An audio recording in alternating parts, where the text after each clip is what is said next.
Hai semuanya, perkenalkan nama saya Fernando Nicholas dari Universitas Munawarman, Fakultas Teknik, Program Studi Sistem Informasi. Jadi pada kesempatan kali ini saya akan menjelaskan mengenai business plan. Nah, terdapat beberapa subtopik pada penjelasan saya kali ini. Itu pertama itu mengenai apa itu business plan, kedua struktur dari business plan, tiga tahapan dari business plan, dan terakhir adalah contoh dari business plan. Oke, langsung saja. Sebelum mengetahui lebih jauh tentang business plan, kita itu perlu memahami apa sih pengertian dari business plan. Jadi, business plan itu merupakan suatu dokumen yang menjelaskan perencanaan perusahaan dalam mencapai suatu tujuan. Jadi, dokumen tersebut berisi tentang tahap-tahapan yang harus dilalui oleh perusahaan untuk mencapai tujuan yang diinginkan mereka. Nah, terus selanjutnya adalah struktur dari business plan. Jadi terdapat beberapa struktur dari business plan. Pertama itu tentunya ada cover dan daftar isi. Lalu kedua itu ada executive summary. Ketiga ada company description. Kemudian ada industry analysis. Lalu ada customer analysis. Selanjutnya ada competitor analysis. Lalu ada marketing plan. Lalu operation plan. Kemudian ada management plan. Dan terakhir ada financial plan. Oke, pertama itu ada executive summary. Jadi executive summary itu memberikan penjelasan singkat mengenai apa yang ingin dicapai oleh perusahaan. Jadi itu berisi tentang business plan yang dalam bentuk rangkuman. Jadi tujuannya buat apa? Executive summary itu tujuannya supaya saat investor ingin membaca business plan, dia saat membaca executive summary bisa mengetahui insight utama dari business plan tersebut. Jadi kita si investor ini dapat langsung memahami sebelum dia membaca lebih jauh lagi, seperti itu. Jadi pada executive summary ini harus dibuat semenarik mungkin agar investor tertarik untuk membaca lebih jauh dan tertarik juga dalam investasi kepada bisnis kita. Apa isi dari executive summary?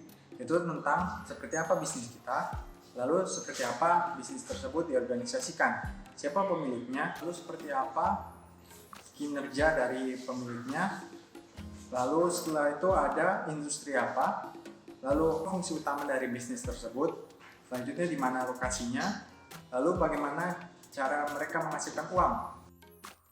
Oke, selanjutnya adalah company description. Jadi pada company description ini berisi mengenai visi dan misi dari perusahaan. Ini berisi tentang idealisme dari perusahaan itu seperti apa dan apa yang ingin dicapai. Kemudian apa yang menjadi pegangan dari perusahaan tersebut. Company description ini bertujuan untuk investor dapat mengetahui apa sih kepribadian dari perusahaan tersebut supaya dapat memahaminya lebih lanjut lagi. Selanjutnya adalah industri analisis. Jadi pada industri analisis di sini menjelaskan bagaimana perusahaan itu bekerja dalam industri yang ada pada bidangnya. Jadi misalnya seperti perusahaan yang ada dalam bidang sepatu dan sebagainya, mungkin dapat industri dalam fashion atau dunia tekstil seperti itu. Jadi di sini juga dijelaskan mengenai secara teknis seperti apa, lalu relasi industri tersebut dengan perusahaan seperti apa. Oke, selanjutnya adalah customer analysis. Jadi di sini menjelaskan mengenai data-data dari customer atau pelanggan seperti apa. Jadi di sini nanti berisi tentang demografi dari customer itu sendiri. Misalnya usianya, jenis kelamin, kemudian lokasinya ada di mana aja. Setelah itu misalnya kesukaan mereka apa aja dan favoritnya seperti apa. Yang akan dijelaskan dalam bentuk statistik maupun deskriptif pada customer analysis. Oke, selanjutnya kompetitor analisis. Di sini menjelaskan mengenai perusahaan terkait atau perusahaan dengan bidang yang serupa dengan yang perusahaan kita sedang jalani. Jadi misalnya kita sedang menjalankan tentang food and beverage, berarti perusahaan kompetitor apa yang ada sangat populer dengan bidang tersebut. Seperti itu. Dan pada bidang ini juga kita jelaskan mengenai kelebihan dan kekurangan dari kompetitor itu seperti apa dan apa kelebihan kita sendiri untuk sebagai nilai jual yang bagus yang membedakan antara kita dan kompetitor itu seperti apa. Oke, selanjutnya marketing plan. Nah, pada marketing plan ini kita menjelaskan tentang cara kita menjual kepada customer itu seperti apa dan cara mendapatkan customer itu seperti apa. Dan pada marketing plan ini kita tidak boleh hanya menjelaskan bahwa kita menggunakan sosial media atau hanya menjelaskan secara singkat saja, tapi harus secara mendetail. Maksudnya pada marketing plan ini kita menjelaskan mengenai tahap-tahapan apa yang kita ingin lakukan untuk mendapatkan customer baru atau mendapatkan pengunjung baru. Jadi misalnya kita menggunakan Facebook Ads untuk mendapatkan customer baru, kita bisa jelaskan dalam bidang marketing plan. Atau misalnya menggunakan iklan pada YouTube, kita bisa menjelaskan pada marketing plan. Jadi tidak hanya menjelaskan bahwa kita menggunakan sosial media dan sebagainya. Oke, selanjutnya operation plan. Jadi pada operation plan ini menjelaskan tentang tahap-tahapan operasi atau misalnya tahap-tahapan yang lebih teknis lagi mengenai cara kita mendapatkan goals yang kita inginkan. Jadi pada tahap ini dijelaskan mengenai teknis-teknis yang diperlukan untuk mendapatkan goals dari perusahaan kita sendiri. Selanjutnya adalah manajemen tim. Pada manajemen tim ini menjelaskan mengenai struktur-struktur manajemen yang ada pada perusahaan kita. Selanjutnya menjelaskan mengenai apa saja sih pihak-pihak yang terlibat pada manajemen kita, lalu seperti apa keterlibatan mereka pada manajemen tersebut. Dan terakhir adalah financial plan. Jadi pada financial plan ini kita menjelaskan mengenai cara kita mengelola keuangan, misalnya cara mengelola asuransi atau cara mengelola pajak dan cara mengelola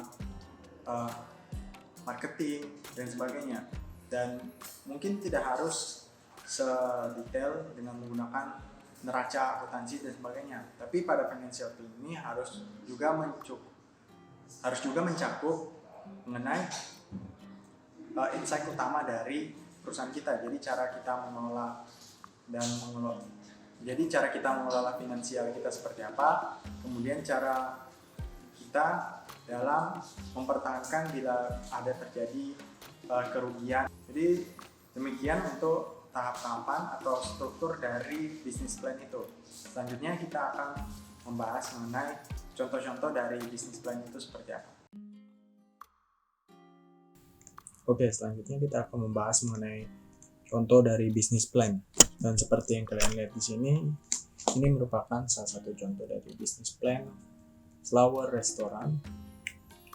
Ini adalah executive summary. Jadi pada bagian ini dijelaskan mengenai apa itu Flower Restaurant, kemudian apa sih kelebihan dari Flower Restaurant, kemudian seperti apa nanti Flower Restaurant akan menggapai kesuksesannya. Jadi cara-cara apa sih yang akan diraih atau dilakukan oleh Flower Restaurant, seperti itu. Jadi kalau dilihat secara keseluruhan, ini merupakan penjelasan yang ingin ditujukan kepada investor agar investor merasa tertarik terhadap bisnis plan yang ada, karena di sini menyatakan apa sih added value, apa sih yang menjadi nilai tambah dari perusahaan ini. Selanjutnya adalah company summary. Jadi di sini itu dijelaskan tentang seperti apa restorannya nanti, terus bagaimana cara kerja restorannya, lalu apa sih yang menjadi pemikiran dari restoran tersebut, gagasannya seperti apa sih. Nah, dijelaskan di company summary. Di sini ada bagian seperti startup summary. Pada bagian startup summary ini menjelaskan mengenai biaya-biaya yang diperlukan atau biaya-biaya yang sudah dikeluarkan oleh perusahaan itu untuk mendirikannya. Lalu di sini juga ada funding atau pembiayaan dari mana itu. Jadi dijelaskan seperti apa biaya dan bagaimana biayanya didapatkan. Ini bisa terlihat bahwa ada liabilitas atau utang muka. Misalnya, di sini berarti mereka menggunakan uang dari keluarga atau meminjam uang dari keluarga untuk mendirikan bisnis seperti itu. Oke, Selanjutnya lokasi. Jadi pada bagian ini juga dijelasin tentang lokasi yang ada dan alasan kenapa dipilih lokasi itu, misalnya tempatnya strategis, banyak pengunjung dan sebagainya. Lalu akan diarahkan ke product and service. Jadi di sini kalau kita lihat adalah menjelaskan seperti apa sih produknya. Nah di sini kan belum dijelaskan, masih ke teknis finansial. Jadi, nah sini juga ada dijelaskan, oh ada gift box nih. Jadi maksudnya di sini adalah, oh berarti di sini ada promo-promo dan promonya seperti apa berjalannya, lalu varian promonya apa aja. Nah jelaskan di bagian ini. Lalu ada service, jadi jasa produk kan mengisi produk ini. Jadi produk jasa seperti apa. Oh berarti kita menawarkan resort nih. Itu misalnya kayak tempat berkumpul gitu kan, yang bertemakan flora seperti itu. Lalu selanjutnya adalah market analysis summary. Jadi pada market analysis summary ini baru dijelaskan tentang industrinya, kemudian lalu di sini juga ditambahin tentang SWOT analysis. Lalu di sini langsung digabung dengan kompetitor analysis. Jadi di sini jelaskan juga tentang kompetitornya seperti apa. Selanjutnya adalah strategi dari dan implementation summary. Nah, sini sedikit berbeda dengan pakem yang ada. Jadi kalau bagian ini itu sedikit seperti tambahan. Nah, di sini dijelaskan tentang strategi apa sih yang akan digunakan oleh perusahaan. Misalnya ada strategi seperti ini, kemudian ada strategi dengan biaya, pengaturan biayanya, terus habis itu pengaturan mengendalikan market itu seperti apa. Oke, lanjut aja.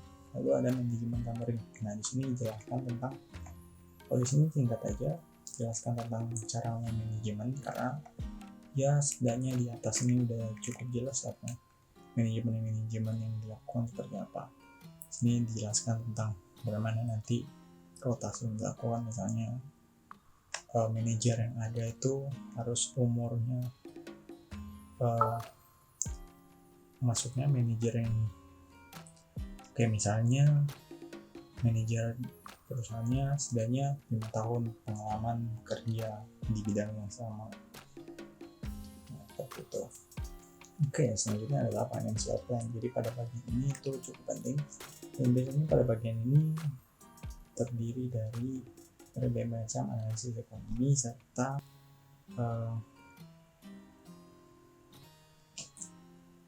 analisis ramalan tentang ekonomi perkembangan perusahaan selanjutnya seperti apa. Nah, ini ada gross margin, sales assumption, lalu ada break-even, terus projected profit and loss. Jadi di sini perencanaan neracanya seperti apa. Oke, itu dia penjelasan dari saya. Apabila ada kesalahan saya mohon maaf. Dan terima kasih sudah menonton. Apabila kamu suka dengan video ini, silahkan klik like. Apabila kamu tidak suka, silahkan dislike. Dan sampai jumpa pada video-video selanjutnya. Bye-bye.